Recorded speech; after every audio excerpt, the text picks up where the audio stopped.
Hello दोस्तों, आज हूँ तमारी साथे शेर करवानी छूं ब्रेडनो एकदम यूनिक एकदम टेस्टी नास्तो અને ફટાફટ બનીને પણ તૈયાર થઈ જશે। સાથે સાથે તમે આ નાસ્તાને સ્ટોર પણ કરી શકો છો। તમને જ્યારે મનપસંદ જ્યારે તમને ખાવાનું મન હોય ત્યારે તમે આ નાસ્તો બનાવી અને ફટાફટ ખાઈ શકો છો। તો ચાલો ફટાફટ રેસીપી શરૂ કરી લઈએ।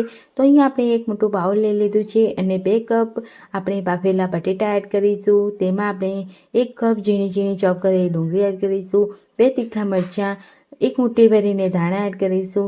ત્યારબાદ આપણે અહીંયા મસાલા એડ કરીશું। તો 1 ચમચી સ્વાદ અનુસાર મીઠું, 1 ચમચી લાલ મરચું પાવડર, 1 ચમચી ગરમ મસાલો પાવડર, 1 ચમચી હળદર પાવડર અને અહીંયા આપણે ટેસ્ટી આપણો નાસ્તો બને તેના માટે અહીંયા હું એડ કરી રહી છું એક પેકેટ મેગી મસાલાનું પેકેટ। તો અહીંયા આપણે એડ કરી અને બરાબર મિક્સ કરી લઈશું। અહીંયા આપણે એકદમ સરસ રીતે મસાલો છે તે એકદમ સરસ રીતે મિક્સ થઈ ગયો છે। અહીંયા તમે મસાલામાં ડુંગળી જો તમારે સ્કીપ કરવી હોય તો તમે સ્કીપ પણ કરી શકો છો। અહીંયા મેં 6 બ્રેડ લઈ લીધેલા છે। અહીંયા મેં મીડિયમ સાઇઝના બ્રેડ લીધેલા છે। જો તમારી પાસે મોટી સાઇઝના બ્રેડ હોય તો તમે તે પણ લઈ શકો છો। તો અહીંયા મેં બ્રેડ લઈ અને તેની કિનારીને હટાવી દીધેલી છે। અહીંયા આપણે એક ડીશમાં પાણી લઈ લઈશું અને આપણે જે બ્રેડ છે તેને આ રીતે થોડા પાણીથી પલાળી અને આ રીતે હાથેથી નિતારી લઈશું।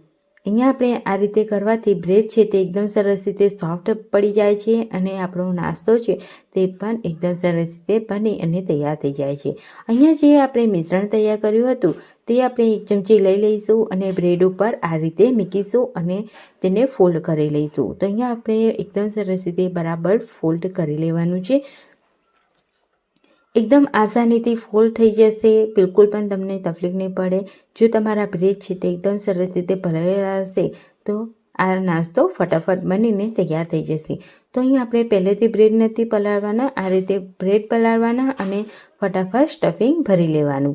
તો અહીંયા મેં બધા જ રોલ એ રીતે તૈયાર કરી લીધા છે। તમે અહીંયા આ રીતે રોલ તૈયાર કરી અને તમે ફ્રીજમાં રાખી શકો છો અને આ નાસ્તાને સ્ટોર કરી શકો છો। જ્યારે તમને મન હોય ત્યારે તમે આ નાસ્તાને બનાવી શકો છો। તો અહીંયા મેં ગેસ ઉપર કઢાઈ મૂકી તેલ ગરમ કરવા માટે મૂકી દીધું હતું પહેલેથી અને જે આપણે નાસ્તો તૈયાર કર્યો હતો તેને આપણે એડ કરી દઈશું અને એકદમ સરસ એવો ગોલ્ડન બ્રાઉન થાય ત્યાં સુધી તેને તળી લઈશું। તો અહીંયા આ રીતે ગોલ્ડન બ્રાઉન થઈ ગયા છે અને મેં તેને કાઢી લીધા છે અને સર્વિંગ પ્લેટમાં સર્વ કરીશું। તો તમે જોઈ શકો છો અહીંયા એકદમ સરસ એવો કુરકુરો ક્રિસ્પી બ્રેડનો આ નવો નાસ્તો બનીને તૈયાર થઈ ગયો છે। એકદમ ઓછી વસ્તુમાં તૈયાર થઈ જાય છે અને તમે આ નાસ્તાને સ્ટોર પણ કરી શકો છો એકદમ આસાનીથી। તો આવી રેસીપી સાથે આવતા વિડીયોમાં મળીએ, ત્યાં સુધી બાય બાય।